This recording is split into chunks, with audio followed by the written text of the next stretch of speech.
Opportunity to connect with you people with the digital platforms. Lockdown period has become so prolonged as we never thought of. In fact, nobody has thought of that it will be like so that we will start feeling disconnect with our students. We were all time in the connection with the students, taking classes, talking to them. Still we are, but with a very few bag of students, because those who are appearing only they are in touch, and that is also through the online medium, through several platforms. Using this platform, few things I just want to make you aware that it is a platform where I myself, Abhay Thakur, is going to start different kind of courses, because I felt that those people in these periods, all people, they are unable to come to the classrooms. Offline classes are now rarity. God knows when it will start, but we are hopeful. But it is a medium which has been accepted by most of the students now, those who were habitual to go to offline also, that online platform can serve the needs also. How can it serve the need? Like the offline classes, equivalent to the offline classes, there we have to make programs, and those programs must be suiting the needs of the candidates for IAS PCS exams. Accordingly, we can have the all kind of courses in which we can make the modules, we can make the total course, we can have optional also, and then we can feel the connect with the students, and there we can give them the certain channels through what they can always keep in touch with the respective faculties. So this is the effort what I am starting now with this platform. And here, today in this live discussion, I am concerned with one of the very important topic of the IAS and PCS. The topic is for the mains purpose, but understanding and a kind of overview of this topic, you can have several benefits in the different area of the GS paper also. One directly connected GS paper with the international relation is internal security. The another aspect is when you are going for polity and governance, and there if the questions of the governance is related to the international institutions, maybe political, maybe economic, there also you can have the benefits. So here I am going to have a general overview related to the international relations and what type of understanding is required, what type of focus is required, which type of analysis is required. That already I will discuss here. So in international relation here, in this discussion, I am going to have with you,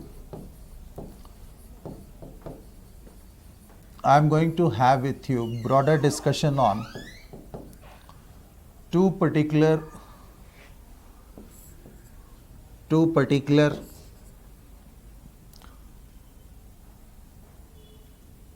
parameter. The first parameter is the evolution of the world order,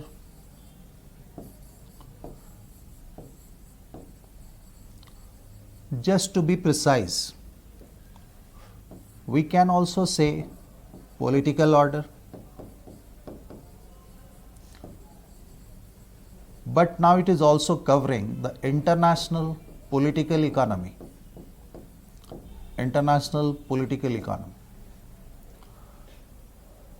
After discussing this, that how it has evolved, what are the themes there, how we have suffered, what is India's interest. Little bit of focus I'll keep upon India's foreign policy.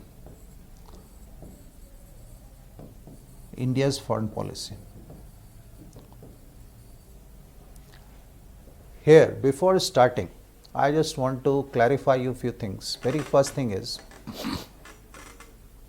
international relation is the subject in mains GS, but it is also helpful if we understand the correlatives, if we understand the connections between the events, if we understand the reasons behind the events, if we understand that what can be the outcome, whether it will be in favor of India or going against India, then it will be helpful for preliminary also. Few of the questions you can get in preliminary also.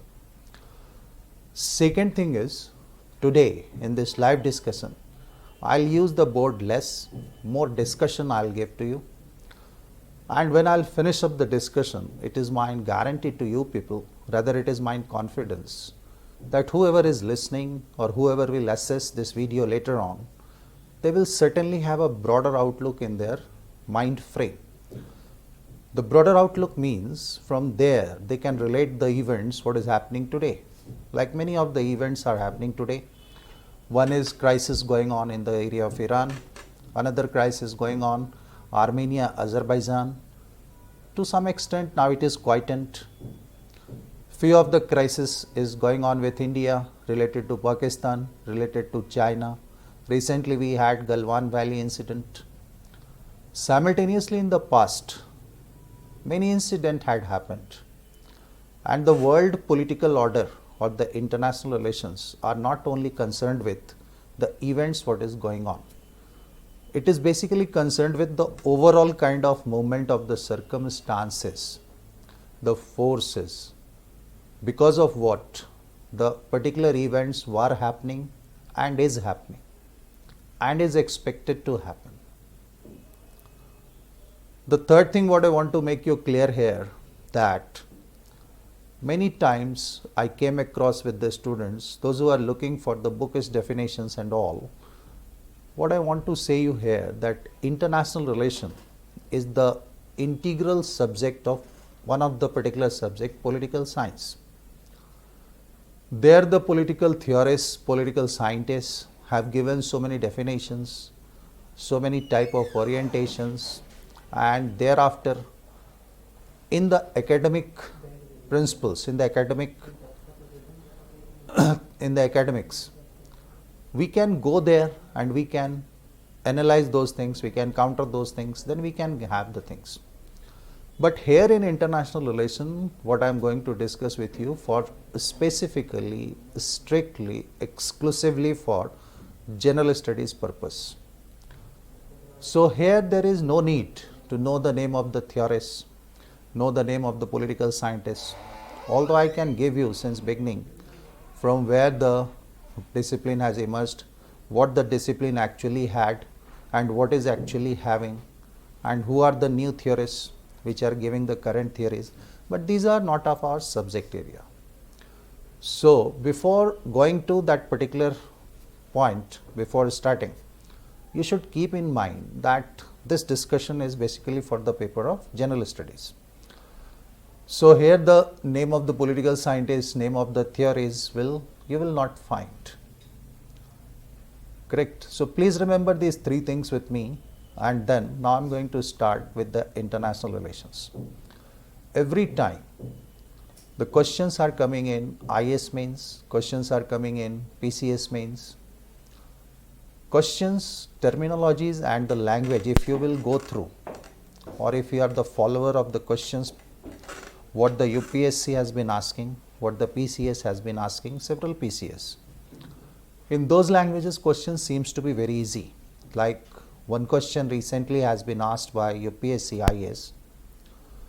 That question was, that exact language I am not telling you, but the essence is this one. How the China is using the surplus of their trade against India. Simultaneously, one another question was there. If you will review the last 25 years of the UPSC IS question paper or PCS, you will get all these questions what I am telling you. is balance of power still relevant today in world politics? So here I am not making you delve, making you down in the questions, because many of you people who may be new for this subject and may not be aware that what the questions I am telling you. So later on in few videos and in our module courses, there will be the in-depth courses. There you will have encounter the questions. So it is basically to give you the simple understanding, simple analysis, what is required, simpler way, not simplest, simpler way to approach the particular subject for examination. Clear?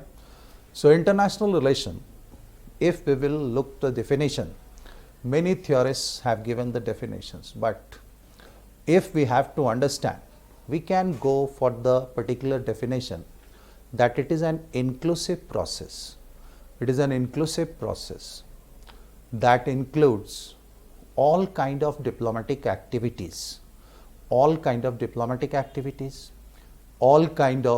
international events, all kind of international affairs, and of late, after 1990, before that also, but of late, all kind of movement of the world political economy. So as per the definition, it becomes clear that what is happening in the different parts of the world, what has happened in the past, all such particular things are the subject area of international relations. When we say diplomatic activity generally is conducted through the state. State here mean to say India is a state, US is a state. After Second World War, when United Nations was established, that point of time, the United Nations has been given one power. That power is to recognize the state, and if the state is recognized, then the state is having the modern liberal state, and that is the de jure legal recognition of any state.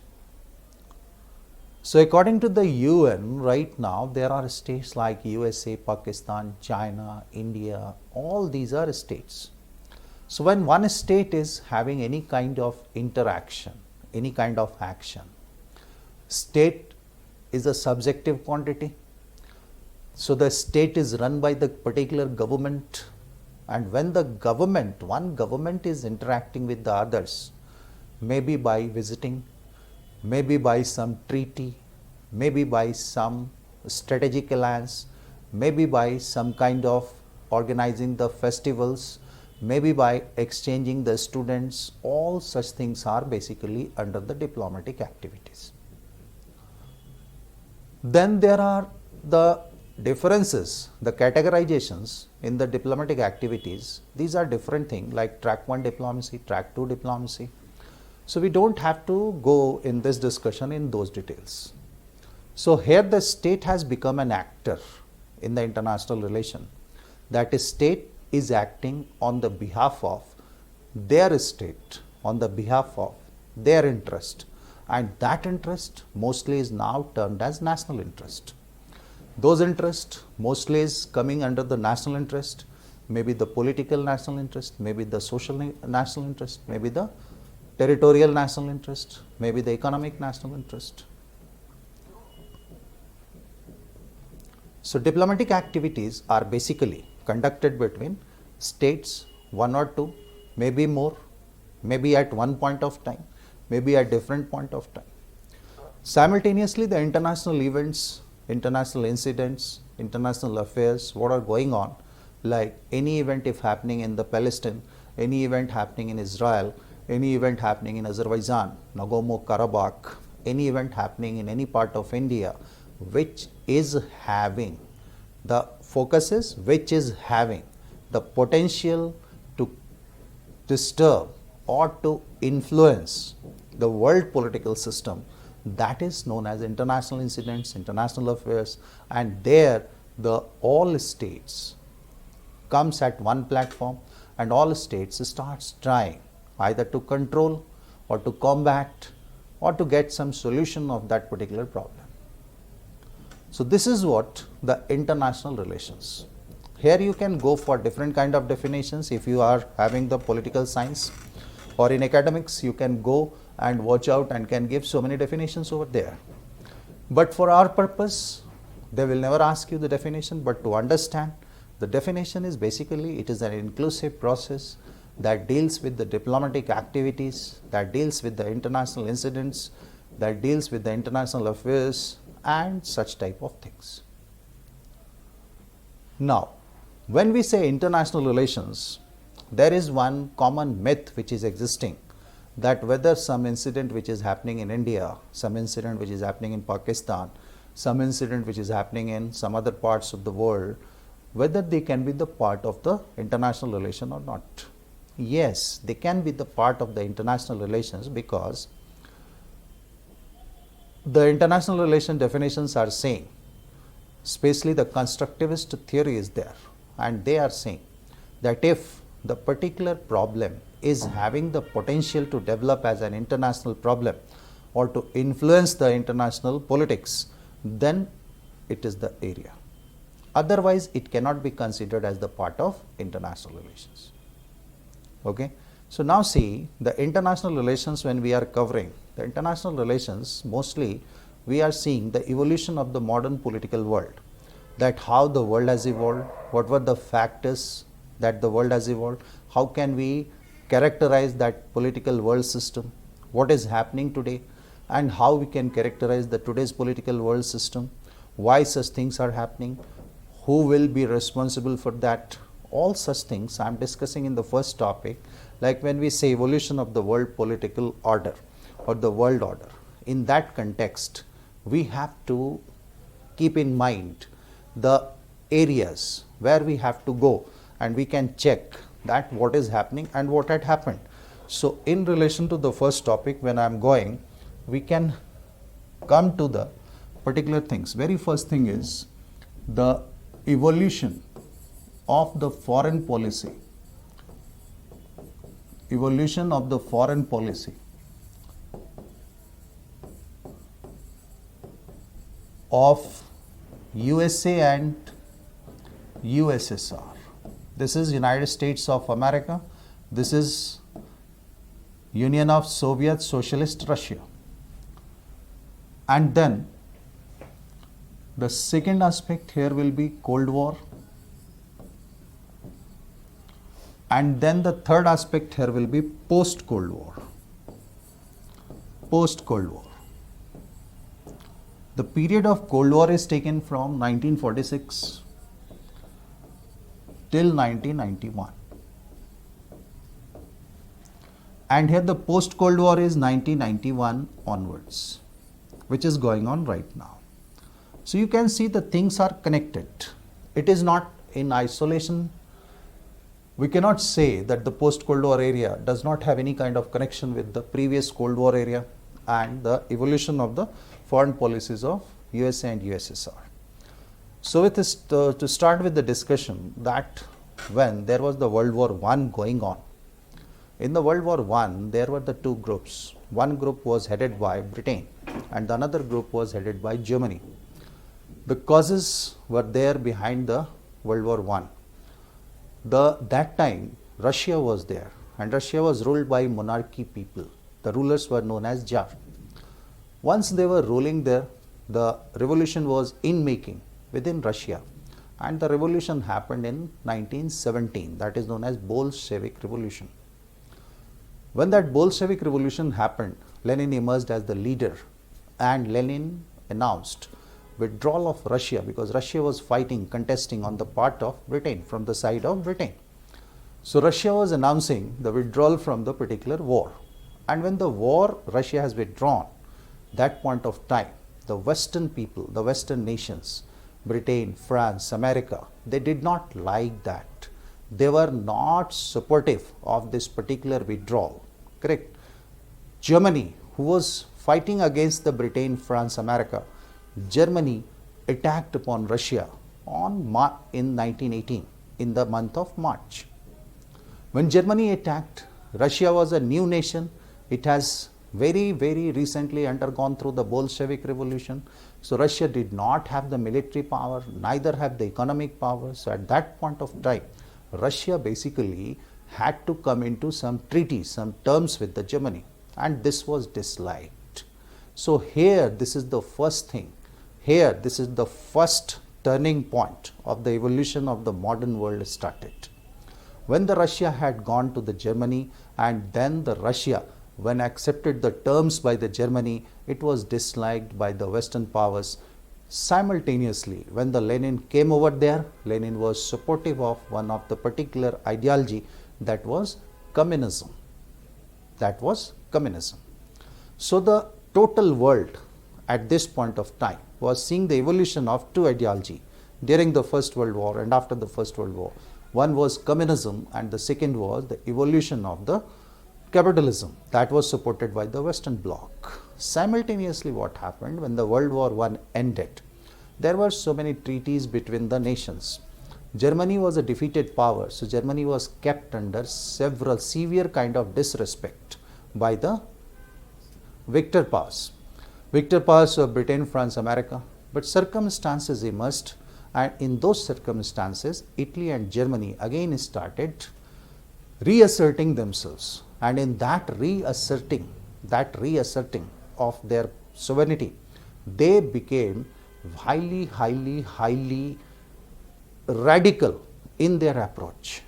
So politically, their names were different. Italy, the Mussolini came in power, and the total policy of the Mussolini was known as fascism. Hitler was having the Nazi party. So Hitler in 1933, when came to the power, the policy and the philosophy came to be known as Nazism.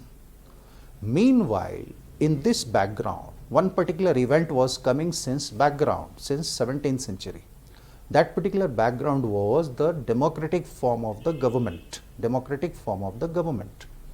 When democratic form of the government we say, that means the democratic form of government has to be there as the choice of the governance, So when this democratic form of governance was emerging, the Western Bloc, the capitalist bloc, was basically forcing that there should be the democracy which will be the parameter of the governance of the emerging world. But here the communism was also emerging. Under the wheel of democracy, the economic ideology they were keeping that had to be capitalism. So here what happened, the one type of, you can say, the antithesis started becoming between the capitalism and the communism. When this thing had happened, that point of time, the world was again moving towards the Second World War. When world was moving towards the Second World War, then at this critical point of time, since Russian Revolution was basically a call for a world revolution, communism, so Russia has to prove to the Western nations that they are not having the imperialist designs. Imperialist designs means to control the world nations, to control the world territories. So Russia by 1927 had basically conducted around 250 bilateral treaties with different nations that Russia will never show the aggression. To give the faith to the Western nations. Western nations, Britain, France, America. These are the three main nations that point of time. So here the power was balanced. Here the power was going on between the one side Western nation, another side the Russia. By that time in 1927, before that in 1923, Russia already was joined by the Central Asian nations and few Eastern European nations, and the Russian name became USSR, Union of Soviet Socialist Russia. So by 1925, most of the Western nations have given the legal recognition to the communist Russia. But America has not given that. One more incident was going on in this between. One incident was going on that in the Asia, one of the power was rising very militarily, imperialistically. The power was Japan. So in Asia, the power axis was revolving towards Japan. and with Asia, the power axis was revolving towards USSR. Another side, the Europe and America and Britain. Britain itself is the part of Europe, but the America was there. So that point of time, what started, who will become or who will fill the vacuum, because the vacuum was emerging because Germany was defeated. Meanwhile, the time was not there to fill the vacuum or to have the new political world, because already the Second World War was approaching and the Germany and Italy was very firm to reassert their sovereignty, because they were thinking that their sovereignty was interfered by the Western nations. In this manner, the World War II was launched. Before the World War II, certain events happened. I am not discussing more there because it is the part of history also, but it is linked with the higher. That is why I am giving a general kind of understanding. Certain things had happened that increased the distrust, the mistrust between the USSR and the Western Bloc. There is a nation, Czechoslovakia. Czechoslovakia was acquired, few parts was acquired by USSR also and few part was acquired by Germany also. So at Munich in Germany in 1938, the question was to be decided that Czechoslovakia will be in whose control. So at that point of time, USSR was expecting that the Western nations will call USSR also as a party to resolve the issue. But that time what happened, USSR was ignored. So mistrust which was in making between the Western nations and the USSR, that started broadening, that started getting some more gap.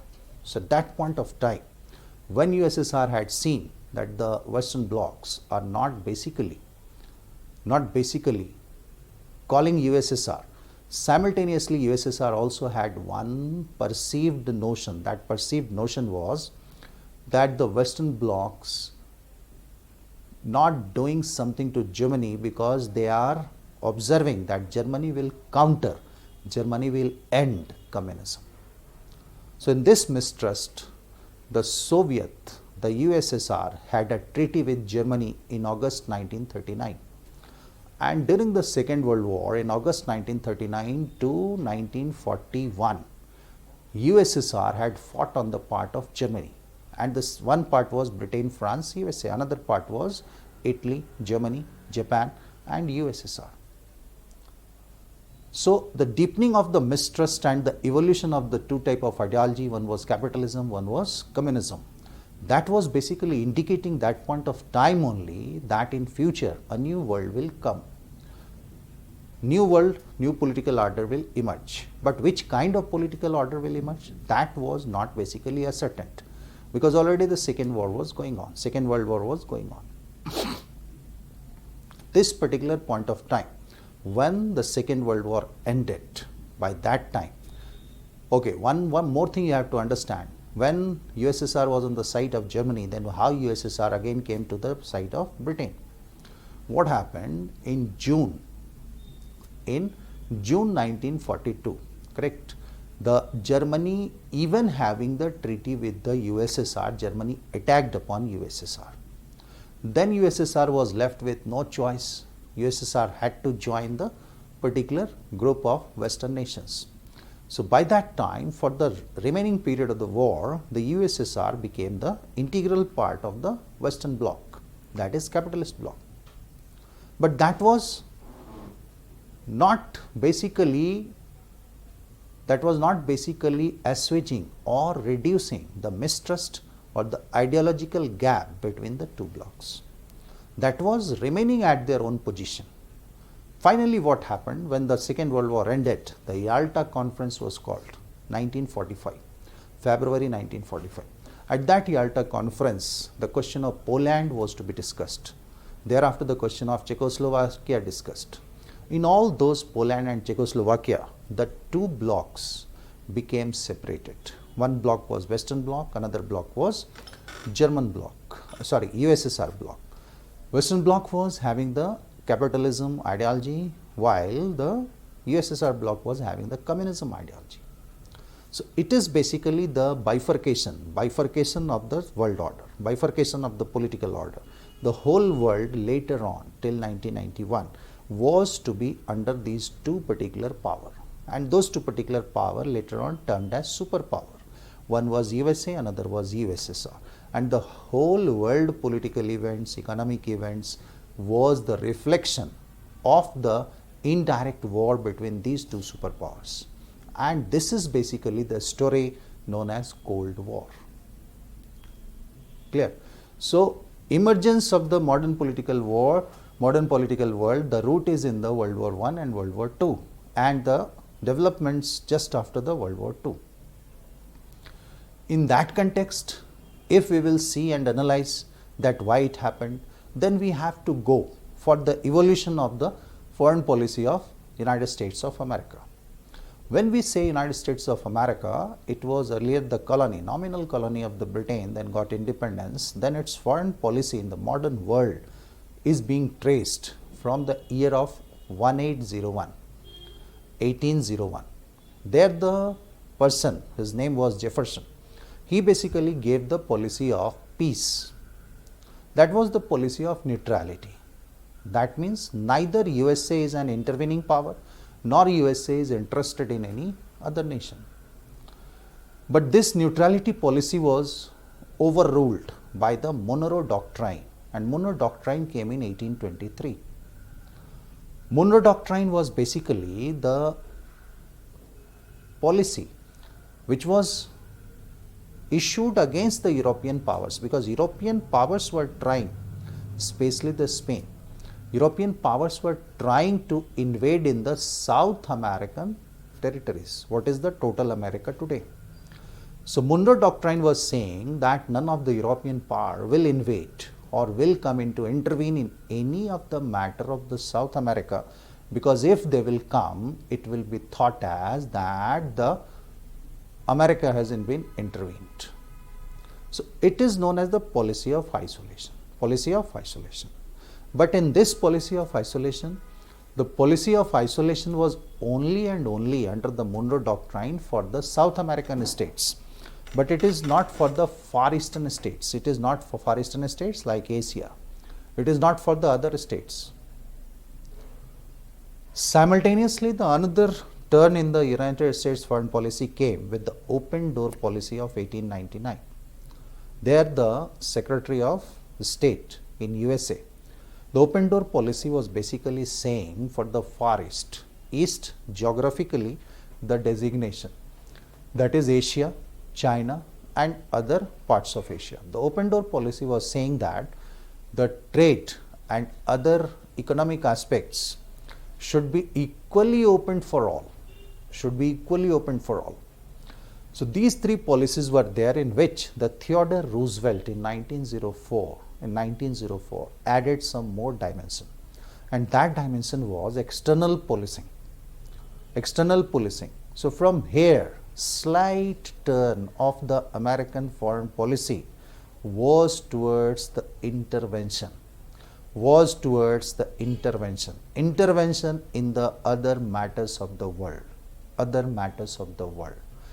But throughout the Second World War, America never had come out with the exclusive emergence as a political power directions or orientations. Later on, when the two world was shaped, Western Bloc and the Communist Bloc, then what happened?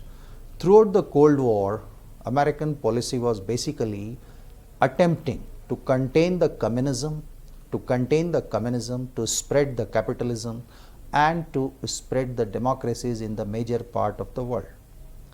Simultaneously, post 1990, the American policy became hegemonic, and thereafter the American policy got changed, and one of the policy which was announced by the President George Bush II in 2002, that is war on terror policy. Although all these policies are having certain kind of parameters with the changing circumstances, but more or less the policies which shaped the United States foreign policy are basically evolving since 1801, And from the era of Cold War, that is starting from 1946, from the era of Cold War, it became very, very, very obvious. Became very, very, very obvious. Simultaneously, the evolution of the policy of USSR, I told you, USSR was earlier the Tsarist regime, Tsarist rule. Then the USSR till 1927 was thinking to become the part of the Western Bloc. Then the ideological conflict came. Then in 1939, USSR gone to the side, became the friendly nations of the Germany. Thereafter, what happened? The USSR policy came in the context of the USA. Came in the context of the USA. Now what happened? When the Second World War ended, that point of time, US President was there. US President was there. On 12th March 1947, he gave a particular statement that is known as a doctrine, and that is known as Truman Doctrine. Truman Doctrine. Truman Doctrine was given for the specific two nations. One nation was Greece, sorry, and the second nation was Turkey. Geographically, Greece and Turkey, Greece is the Eastern European nation and Turkey is nearby Russia in comparison to America. So, USA was feeling, USA was experiencing that USSR becoming interventionist in the internal matters of Greece and Turkey. When we say in the internal matters of Greece and Turkey, that means the USSR became instrumental in destabilizing the government there, in making their own governments. So this type of action is basically the intervention in the internal politics of any nation. So America has perceived it as the increasing power of the USSR. Then the Truman Doctrine said that any of the power, if intervening in the internal matters of the Greece and Turkey, that will be the enemy of the USA also. That will be the enemy of the USA also. At this point of time, the direct confrontation started, and this is March 1947. Then the second plan came from the USA, that is in June 1947. That is known as Marshall Plan.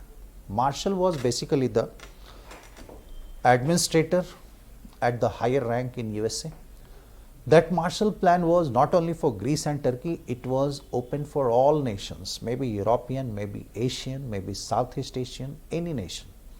And this Marshall Plan was exclusively having the potential to make the USSR direct enemy of the USA without any cause. Because Marshall Plan was basically saying the same thing what the Truman Doctrine said. But it was for the all nations, that if any of the power will intervene, that will be the enemy of USA. From here, what we are seeing, the USA starts becoming the interventionist power. USA starts assuring the different powers of the world, different states of the world, different nations of the world, that your independence is secured, your internal matter is secured. If any of the nation will interfere it, then I am here to support you. Simultaneously, when the USSR had seen that this type of thing is happening, then the USSR in the August 1947 made Communist Information Bureau. That in short is known as Cominform. And then USSR at that point of time started scaling, started intervening in the Eastern European nations. So Eastern European nations mostly adopted the model of communism. Within the communism, the model is socialism. So they became socialist nations, and they were under the influence of USSR. When we say under the influence of USSR, what is the meaning of this?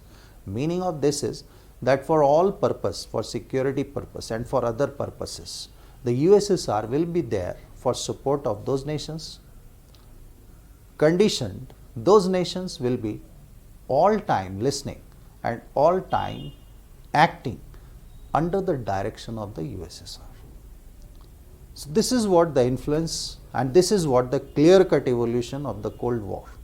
So here the many of the political scientists analyzed the definition of Cold War. We can say the Cold War is basically fought between the two superpowers. One was US, another was USSR. That fight was indirect fight, that they never fought directly. They never had the repercussions against directly. But they started supporting the other nation's cause, and there they started sending their armies, and both armies were fighting in the different nations. This was not a direct fight, and that had basically shaped the political order of the world. So the evolution of the political world since 1947 is basically known as the bipolar world. Bipolar means there were two poles, one pole was USA, second pole was USSR, and both of the poles were basically acting against each other. Why they were acting against each other? If you will go into the analysis, you can find out few parameters that why they were acting against each other.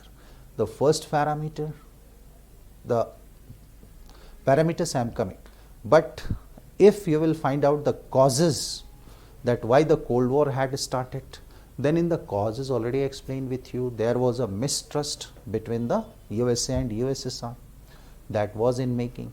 Simultaneously, the ideological conflict, one block was capitalist economy, second block was communism. Then the third cause, the creation of the vacuum. Creation of the vacuum means the Germany was declining simultaneously earlier, before the Second World War. The whole political world balance of power was maintained by one side Britain and France after World War, after 1870, another side Germany. So that another side was unfilled. So vacuum was created, and vacuum has to be filled. So another side emerged as USSR. So creation of vacuum. The another cause, if you will look into, that is inevitability of conflict. When we say inevitability of conflict, that means whenever the political world is going on, the political world must have some kind of problems, must have some kind of irresolvable problems, must have some kind of another kind of political conflicts related to the sovereignty, related to the territory, related to the migration, related to the particular kind of integrated things. So when those problems are to be existing, then the conflict has to be there. Recently also you see, recently what is happening? India and Pakistan is fighting on which conflict? Basically the sovereignty conflict is there. That sovereignty is also included with the territorial sovereignty. And the second conflict, which is of late, which emerged of late in the international relations, that was terrorism, international terrorism. Getting this point? So inevitability conflict was there. So if you will look out for the causes of the Cold War, finally we can come to the point that mistrust between the Western Bloc and the USSR. The second, the ideological conflict related to the philosophy, that was capitalism and communism. The third conflict, the third cause, if you will see, the creation of the vacuum after the fall of the Germany in the Second World War. The another conflict you will look, inevitability of the conflict. So we are coming out with those particular causes that why the Cold War started. Then what is Cold War? Cold War is the bifurcation of the world into two superpowers. One superpower is USA, another superpower was USSR, and in the two blocks the whole world was divided. What is India's situation? What was India's situation? What the direction India took, that I will tell you. Correct? This creation of the political order was known as bipolar world. And this existed from 1946 to 1991. One pole was headed by US, another pole was headed by USSR. Correct? All political events which was international events was the manifestation of the policies was the manifestation of the interest of these two superpowers from 1946 till 1991. When we say superpower, what we mean to say by the meaning of superpower? Superpowers are basically those powers having certain parameters. We can claim that they are superpowers. The very first parameter is their economy should be very high in comparison to the other world nations. Political parameters are they must support their friendly nations at the time of crisis. They must support their friendly nations at the time of crisis.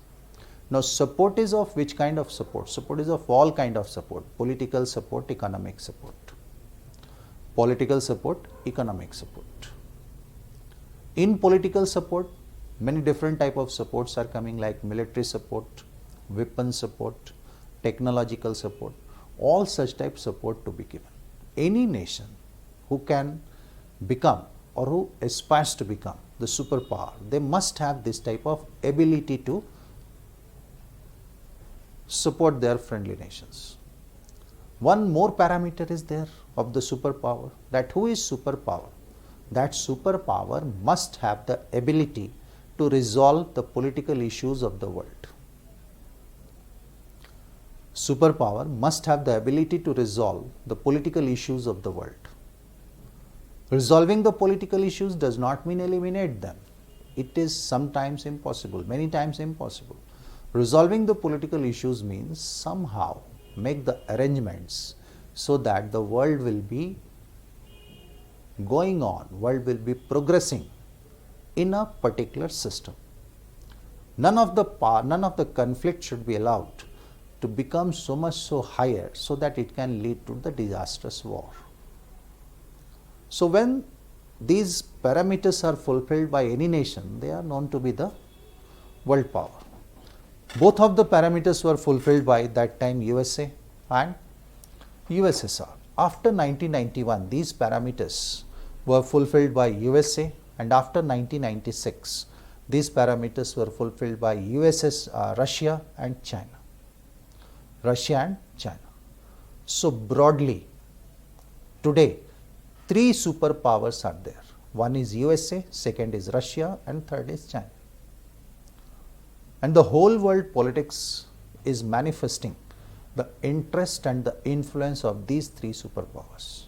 The interest and the influence of these three superpowers. So if we divide the world, the Cold War era, post-Cold War era. Cold War era, once we say the interest and the influence of these two superpowers. Post-Cold War era, we can say the interest and the influence of these three superpowers. What is the meaning of interest and influence? Meaning of interest and influence at this both point of time. Few things are changing of late right now, but both point of time, broadly, the very first thing, what were the interest and the influence? That was to have the greater access, to the energy security. Have the greater access to the energy security. Energy was in the form of oil, gas. Now energy is in the form of oil, gas, shell energy, different other kinds of energy, minerals. 1946 to 91, mostly the oil energy. After 91, oil, gas, shell, minerals, oceanic energy. You see the matter which is going on in Southeast Asia. The two interests are highly involved. One interest is sovereignty interest. Sovereignty interest, that China is saying it is mine. We have declared it exclusive zone. We have made it developed. The second is energy issue. The Southeast Asia islands, almost 200 islands are there in the two groups of islands. So Southeast Asia islands are expected to have much more higher energy reserves that are still not exploited. So this is what the first parameter we can identify in the international relations, that how the superpowers' interests are going on. Then the natural question emerges, why energy is required? Common man can say energy is required because since Second World War and before that also, the progress, the development of a particular nation has become synonymous to the energy. Has become synonymous to the energy. Why this particular line is coming? Because if we will look back, little bit back in the history, when the industrial revolution started, what is industrial revolution? It is basically requiring the energy, different forms of energy. That time raw material. Today we are requiring energy. We have to run our companies, we have to run our industries. We need the oil, we need the gas, we need different forms of energy. Minus that, any of the nation development can be jogged. Any of the nation's development can be minus, negative, reduced. Now you see today's example. India and China is politically not directly fighting, but India and China is indirectly having the inimical relations of late since last 1.5 years. When these inimical relations are there, India's energy security, around 55%, India is dependent upon oil. Our development is dependent 55% on the natural oil, crude oil. And the crude oil we are importing from the West Asia. The route crosses through Iran. Getting this point? So that point of time, if we will see the geography, the Pakistan's Gwadar port, the China is sitting over there. China has already made the military base there. China is now going to improve that military base. China is now going to improve that military base. So what is happening there? Suppose tomorrow, if the containment of the ships which are coming from West Asia, and if the route will be disturbed, because the land route is already disturbed, India does not have any land route connection with West Asia. Because Pakistan since 1947 is not giving the land access to India to reach to West Asia. So we are dependent upon this oceanic route. And China has already been sitting there with all its military capacity, military capability. Right now I am not talking about policies, I am just making you identify the parameters that how you can understand the today's development. The very first parameter I have taken the energy. Rather than discussing the past, Cold War, I am discussing current issue so that you will be able to know and gauge the thing that why it is happening. Why China is pressurizing that we will have there, we will be there, we will develop the Gwadar port more, we will more deploy the militaries over there. So that in future, now understand, so that in future, if India will rise as a political power, India is still a political power, but if India will project, will go into fight with China, China can very easily stop and disturb the imports of the oil from West Asia to India. That point of time, now you think of today the petrol price, diesel price, how it is going on. I think so after 2 years, many people in India will not be able to purchase the petrol and diesel if the price will rise like this. And in that context, if the oil supply will be disturbed to India, then what will be the impact upon India? The final impact will be the Indian economy will vastly reduce and maybe reducing. Now here you understand. All time it is not necessary to produce the political problems to disturb the another nation, to disturb your enemy, to disturb your competitor, to disturb your adversary through the political turbulence. It is sufficient to disturb their economic channels so that they can come under pressure and they will start accepting the directions of the channel. So right now, what is the conflict going on between India China, because of late this question came, and again this type of question can come. Right now, what is the problems, political problems going on between India China? That problem is basically the problem of the superpower, like China herself is accepting as a superpower, and China is basically trying to pressurize India so that politically India will support China in Asia as well as at the world political platforms. But India is also a sovereign state. India does not want to do so. India is having its own national interest. Simultaneously, one more connection is here, that suppose China has already influenced Pakistan, China has already influenced Nepal, China has already influenced Sri Lanka, China has already influenced Bangladesh. All South Asian neighbors of India has already been under the influence of China. Only in South Asia the nation is India, that is out of the political control of China. So here one more thing is there, that how the contrary interests start working. Like one interest is of China, one interest is of India, and now the interest of the another superpower in South Asia, that is USA. Because if the Asia will be united, the status of the superpower of the USA will be reduced. So USA since 1991 and after 2000 has started supporting India as a counterbalance to China. As a counterbalance to China. So this is what the political game, what is going on. But see, the connection is coming from where? Energy. The second connection is coming from where? Economy. What is economy here?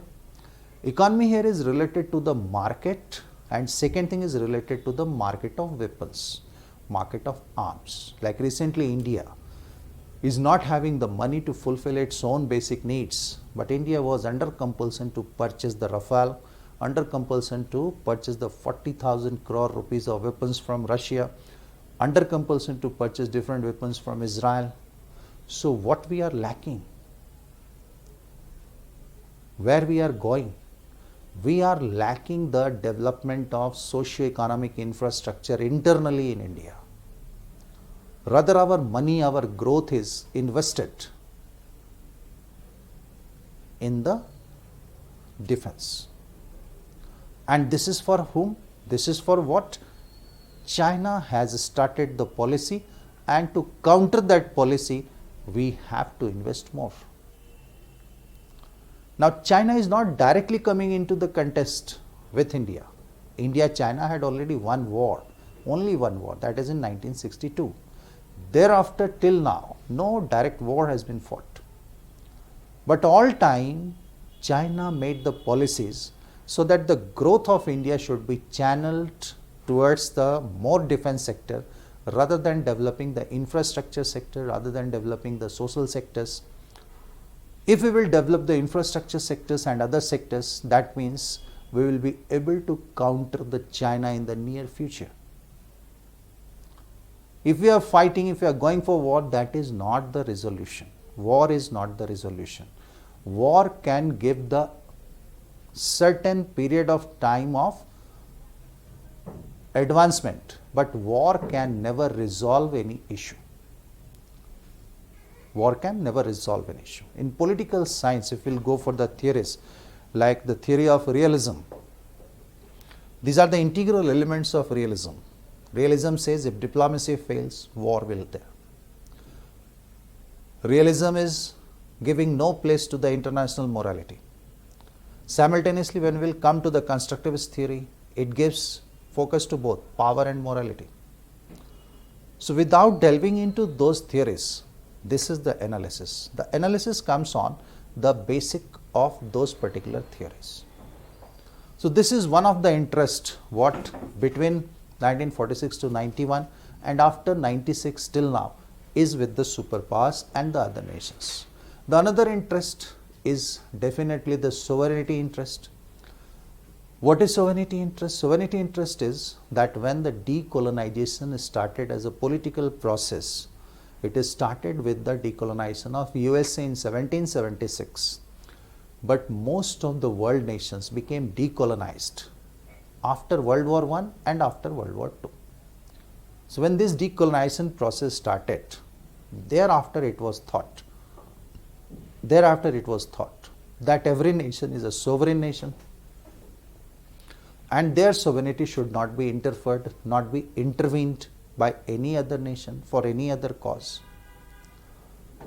So one international organizational structure we did have and we do have right now also, United Nations.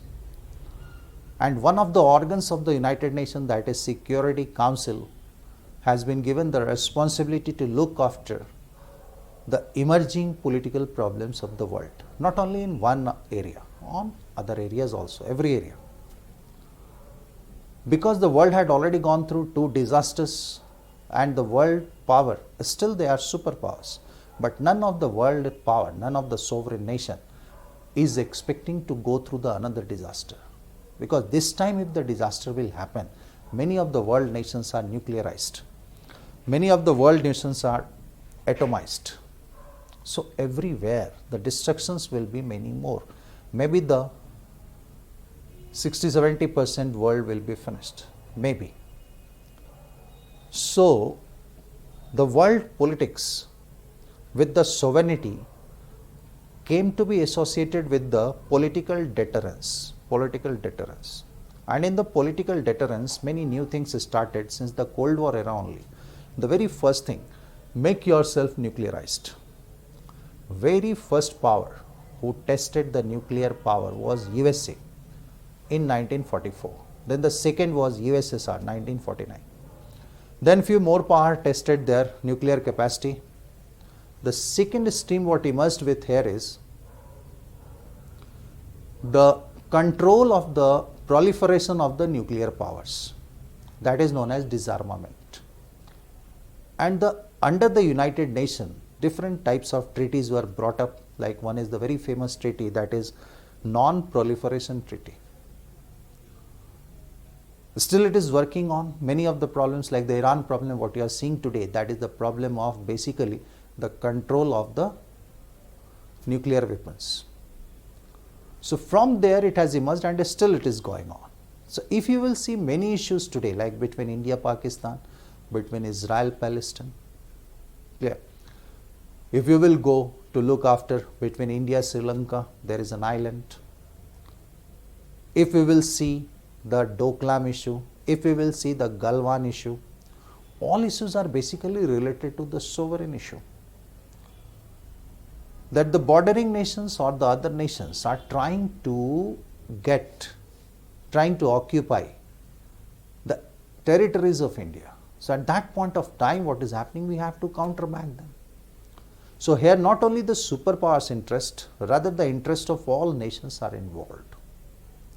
So this is the second parameter, that why these things had happened. The third parameter is right now which is evolving is the tactical type of things, that is known as geostrategy. In the international relations, there are few terminologies, like one is geopolitics, geostrategy, geoeconomics. Geostrategy emerged around 1980, and geostrategy says that the bilateral or more other kind of multilateral relations which can be entered by 2 states or many states for their immediate gains or some longer gains. So this is what the strategic concerns emerged, and many of the nations are working for solving their strategic concerns also. So what is happening here is, since 1980, the third parameter which is added is strategic concerns. Like what are the strategic concerns of India with China? If we will understand this, then we can answer all the questions related to India, China. What are the strategic concerns included with Pakistan? That again we can go and we can get them. The fourth parameter which has emerged, that I gave you, but here simultaneously we can keep it as a fourth parameter, that was nuclear weaponization of the world. Nuclear weaponization of the world. It emerged since 1944 and it is still continuing. In Iran issue, this is one of the particular vital point, that nuclearization of Iran. Then the another parameter which came was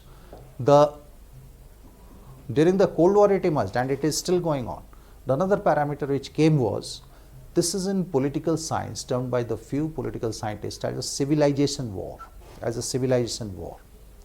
So this concept is not accepted neither by the Western bloc nor by the Islamic bloc. The civilization context clash with Islam and Christianity. This is not accepted, but many and almost all the policies of the USA as well as the Islamic world is revolving around this. So this is the another parameter of civilization clash. You can see that America is now accepted as the leader of the Christian world. Officially America is not accepting, neither Islamic world is accepting.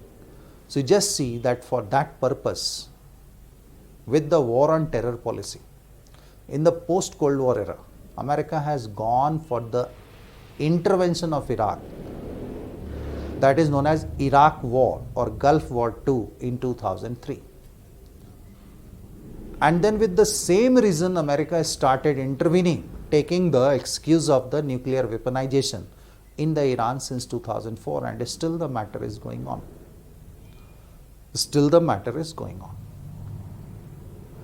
Getting this point? So last point what I told you, in that one more new element emerged, that was around 1970, that was international terrorism.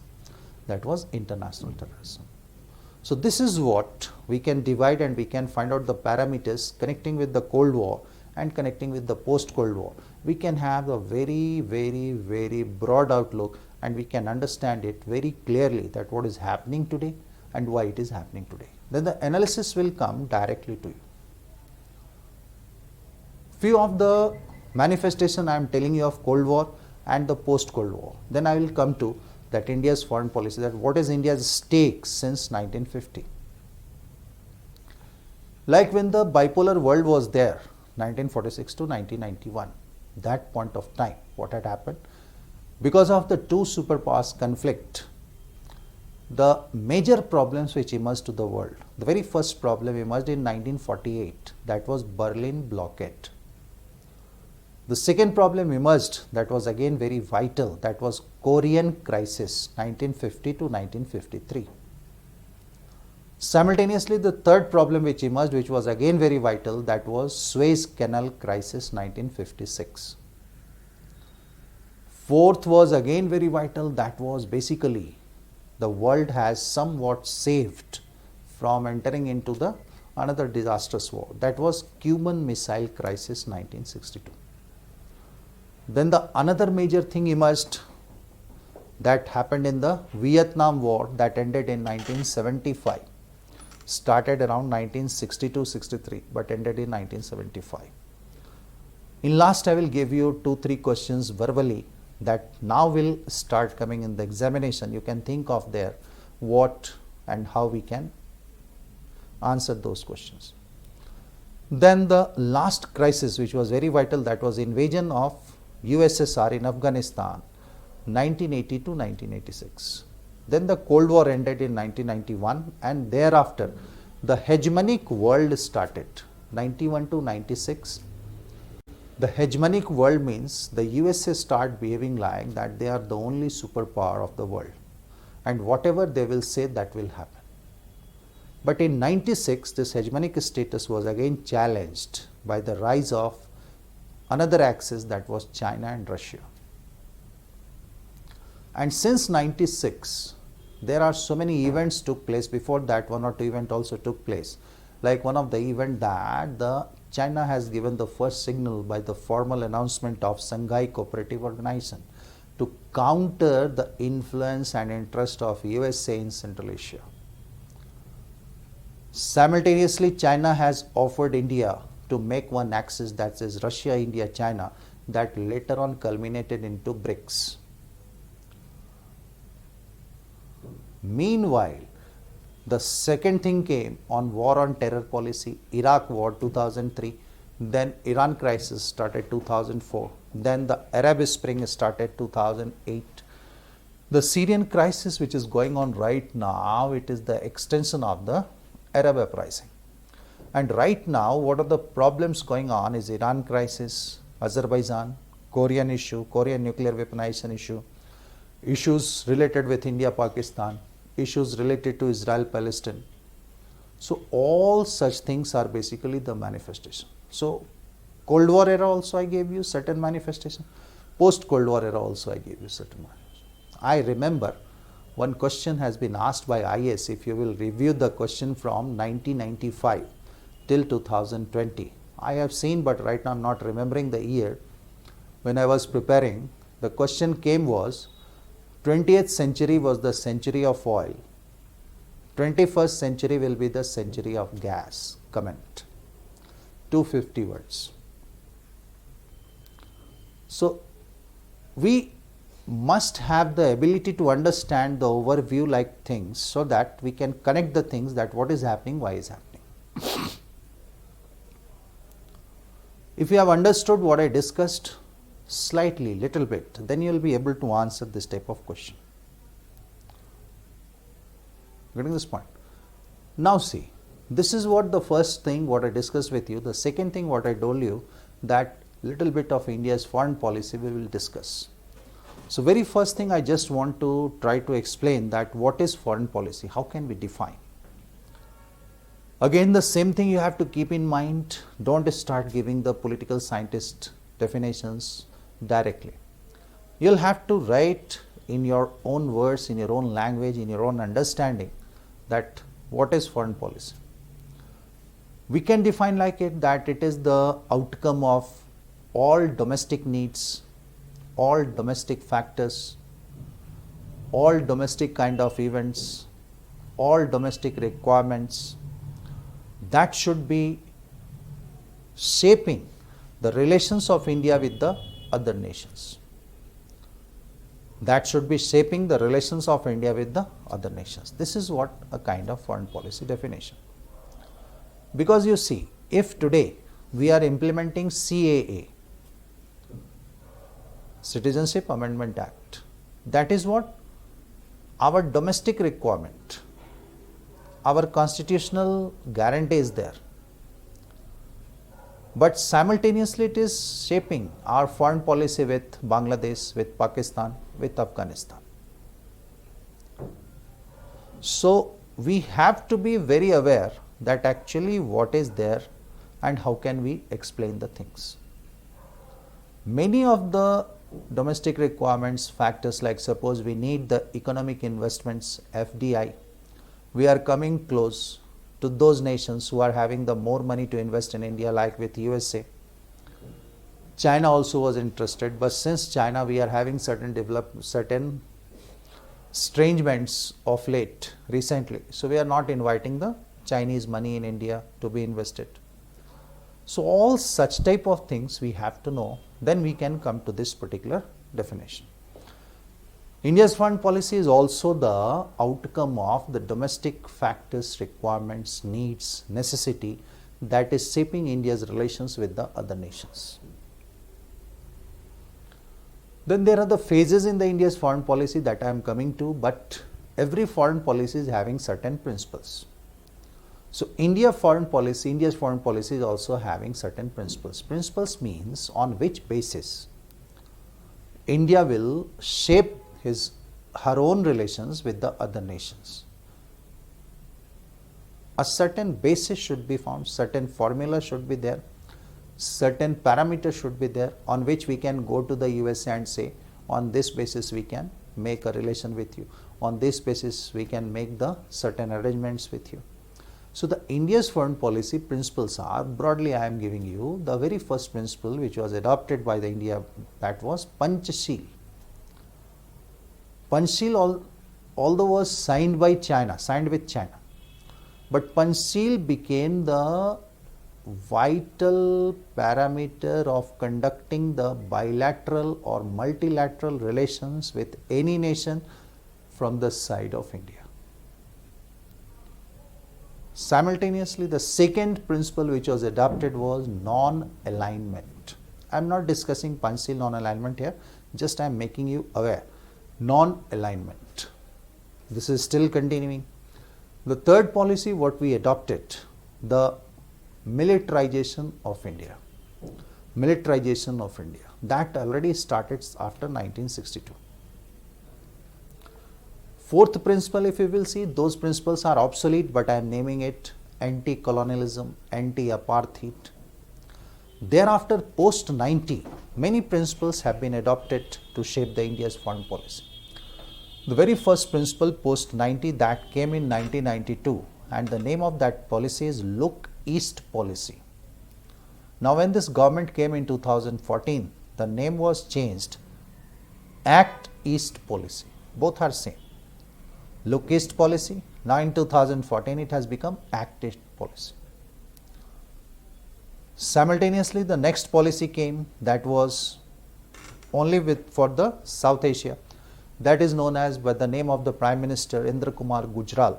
That was Gujral Doctrine. That was Gujral Doctrine. Then came the another policy, that is Look West policy. Look West policy became the another principle of India to have the shaping of the relations with the West Asian nations mostly. Then came thereafter Good Neighborhood policy came, that came in 2005. When the Good Neighborhood policy came, the current government in 2014 changed it Neighborhood First. Both are almost same, Neighborhood First with some technical differences. Clear? Simultaneously, in these principles, the hidden principle was 91 to 2014, containment of Pakistan. That is also known as economic diplomacy. That is also known as economic diplomacy. This is the name of the principle written in the India's foreign document, economic diplomacy. Simultaneously, when the circumstances will demand something, like what is happening with China right now, recently, then under these principles, certain stands can be taken. So the principles of foreign policy are basically the parameters, those who are empowering or strengthening the government to shape the relations with another foreign nations. Simultaneously, the foreign policy of every nation is the outcome of different factors. So which kind of factors are there that basically shape the foreign policy? In that context, if we will see, there are different factors which have shaped the India's foreign policy: geographical factor, then historical factor, then economic factor, then cultural factor, then one more factor is there, that is intelligence, then some personality based factors were there, and that shaped the foreign policy of India. Here in the foreign policy again, we are concerned with the phases of the foreign policy. Phases of the foreign policy, we will say that in India's foreign policy, we can ascertain different phases. In those phases, the very first phase, if we want to ascertain, that is from 1950 to 1965. That is from 1950 to 1965. In that phase, basically what happened, the India's foreign policy was defensive, India's foreign policy was cooperative, India's foreign policy was revolving around negotiations. In fact, when India became independent, that time, as I told you right now, the whole of the world was divided into two poles. One was USA, second was USSR. So India was under a great dilemma, what to do, not to do. And India was having the different kind of priorities. In those priorities, the foremost priority of India was how to maintain the social unity within India, first thing, because India got the division on the basis of religion. The second thing, we were very poor, how to improve our economic life, and the third priority, which should be the first priority and which was there, but I am telling you at the third point, how to maintain the independence of India, how to maintain the sovereign status of India. Because right now also you see many of the less powerful nations does not have the guarantee of sovereignty. 2003 America invaded in Iraq. Now American forces are there. Afghanistan, American forces are there. In this point, China already entered into POK, Gwadar port. China is pressurizing for many things. China already entered in Nepal. So, relation to that, go back, way back in 1950, it was not assured that once you got independence, you will be independent forever. So, maintenance of the independence or sovereignty was also the priority of India. So, that point of time India thought not to become the integral part of any of the polar world. So, India adopted non-alignment. And because of this policy, one of the movement started that is now known as non-aligned movement. That is now known as non-aligned movement. Clear? So, there what happened, India with the neighborhood and with all other nations was revolving her own foreign policy on these 3 points. Defensive, that means India will never be the aggressor, India will never into the territory of others, India will never interfere in the internal matters of others, India will never allow any of the power to interfere in the internal matters of India, vice versa. And negotiation. Negotiation means India was of the opinion that whatever is the problem, we can talk, discuss and resolve the problem. So, negotiation can be there. So, India's foreign policy that time was having the peaceful orientation, peaceful outlook. But again what happened, India between 1950 to 1965, India has seen 2 wars with the neighbors. One 1962 with China, in which India had no fault. Despite of that, the India-China war happened. The second war India had seen with Pakistan 1965. Pakistan 1965. Then the India started thinking to add or to change the foreign policy. Then the second phase of India's foreign policy is from 1965 to 1991. In this phase of foreign policy, India became assertive. When we say India became assertive, that means India became aware, India became adamant, India became very, very rigid for securing her own sovereignty, securing her own interest, securing her own existence in the world. The second thing, since the superpowers and the superpowers and the United Nations already had brought the nuclear proliferation treaty, according to what any of the other nation will not be able to test the nuclear power, nuclear or atomic weapons. So, India adopted the nuclearization because India already came to know that India was surrounded and is surrounded by 2 big hostile neighbors. One is China, second is Pakistan. So, in this case of hostility, already the wars were there. In future, it is also not ascertained that war will not be there. Today also, nobody can say that there will be no war. Every day we are fighting a proxy war, limited war on the borders. So, in that context, militarily India should improve. So, the nuclear weaponization or the militarization became the integral part of India's foreign policy. Then India started intervening also. In 1971 with Pakistan, India intervened and created the new nation. But India did not become aggressor. Aggressor mean to say, India in this phase also and today also in the last phase also, Indian foreign policy is always saying that we will react only when somebody will act upon us. We will counter, correct? We will not act, we will not attack firstly.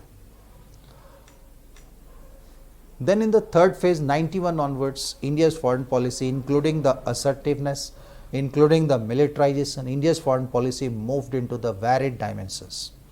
The varied dimensions was the very first dimension which came was not only engage with neighborhood, look beyond the neighbors.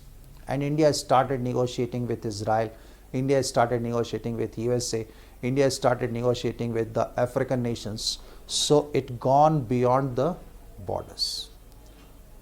The another change which was brought in the India's foreign policy was the change to move the internal policy of socialism slowly towards capitalism, so that the India will become the hub, India will become the favorable destination of the capitalist nations for investment. Because if the security is needed, if the sovereignty is to be saved, if the militarization is to run, then India needs a sufficient amount. India needs the sufficient investment of money. Getting this point? So these are the phases of the foreign policy of India, and in these phases, all kind of the decisions you can take off. You can just imagine within these phases till 1990, with the neighborhood, India only followed the policy of revenge and war. Only followed the policy of revenge and war. After 90, India turned this policy and India started following the policy of limited war. Limited war. Limited war is the international relations concept in which the war is fought at only those places where the attacks have been done. Kargil conflict. Right now, the Pakistan is selling in the LOC, line of control. So already limited war is going on. Why this concept has been brought up in the third phase of India's foreign policy? Because if all time we will go with war with Pakistan, full-fledged war, so many problems can emerge. The very first problem will emerge that it will attack. It will be very negative for our economy. The second problem will be all time United Nations and other nations will have the opportunity to intervene in India. Getting this point? So whatever the principles, factors and whatever the phases I gave you, under this particular backdrop, you can prepare the India's foreign policy and you can understand what are the events which is going on right now. Now see, when we talk about foreign policy, any nation, USA, Russia, China, India, Pakistan, whoever is designing their foreign policies, following their foreign policies, they are not the single nation of the world. They are not the isolated nation in the world. So a world system was created, that created through the United Nations since 1945. I am not going back to that League of Nations. United Nations 1945. So every nation today, whoever is taking up any action, whoever is doing any kind of act, all those nations are responsible for the United Nations. Then the biggest problem occurs here is in the United Nations, in the Security Council. When it was made, the power, one type of power was given to the few nations, that is known as P5. Only 5 nations has this power. That power is known as veto power. Veto power means if any of the problem goes to the Security Council, and if any single nation vetoes it, then that will not be passed. Then that will not be taken care of. USA is having the veto power, China is having the veto power, Russia is having the veto power, Great Britain is having the veto power, France is having the veto power. These are the 5 nations. Now in the context of this, many of the problems which are going on with India related to the neighborhood, you can see, like China many times are releasing the water of Brahmaputra and our northeast area is getting flooded, our crops are getting destroyed. So if we will go to the United Nations, that is United Nations Conventions on Law on Sea, but the final matter will come to the Security Council. Then China itself is having a veto power. So at that point of time, if India is moving a resolution to Security Council, what will happen? The Security Council will not be able to take up the cause because China will veto it. So this is one of the context whenever you are preparing foreign policy related to China, related to Pakistan, Bangladesh, you must keep in mind that China is the permanent member of Security Council and China is having the veto power. So many times the problems which are coming in between India and China are unresolvable through the present structure of United Nations,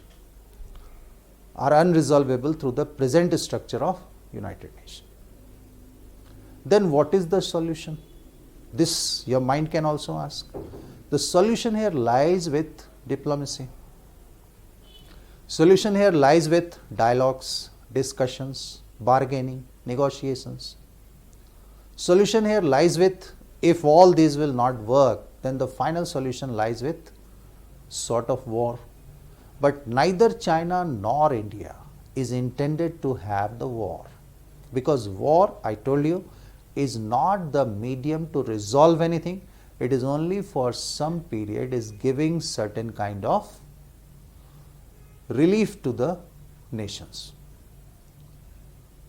Getting this point?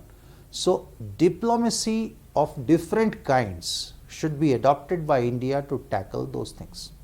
One diplomacy already we have started, that we started pressurizing the United Nations that the permanent membership should be increased and India should be included in that. See what will happen, what are the chances that India may be included, whether it will be increased or not, whether India will be included or not in this point. So in this context, the advantages have been going to China. In this point. So just keep in mind this thing also, and all other parameters what I gave you. And I think in very brief, I made you understood. I gave you an overview of the international relations. And again in the last I am telling you, it is not for the academic purpose. It is for the purpose of ISPCS General Studies. Like see, this type of questions are expected to come now. That America does not want India to be the next Vietnam. Comment. America does not want that India should become the next Vietnam. Comment. Another type of question is, China is following the same isolation policy of USA of 19th century in the context of world order. Comment.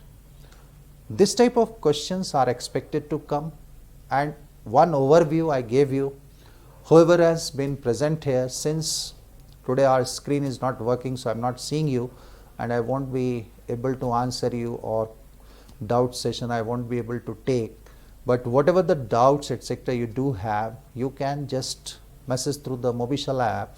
I will try to answer it back, and more sessions we will have. And for your information, I am just informing you one thing, that I have planned the modules of IR, then the module of polity and governance, then the module of history, and the third another thing is, most probably I will start also history optional in this point. So for your benefits, for our combined efforts, for our consistent combined efforts, this I started with the Mobishala, and I am hopeful that you people will again give me the same love and affection, as I am trying hard, I am working hard, and I expect you also work hard, try hard, and go for the run. Correct. Everything is possible once your mind says yes. So keep this line in mind. Allow and force every time your mind to say yes. So best of luck and take care during the corona period, and I will come again and again with many other videos, And thank you for listening me. Thanks and best of luck.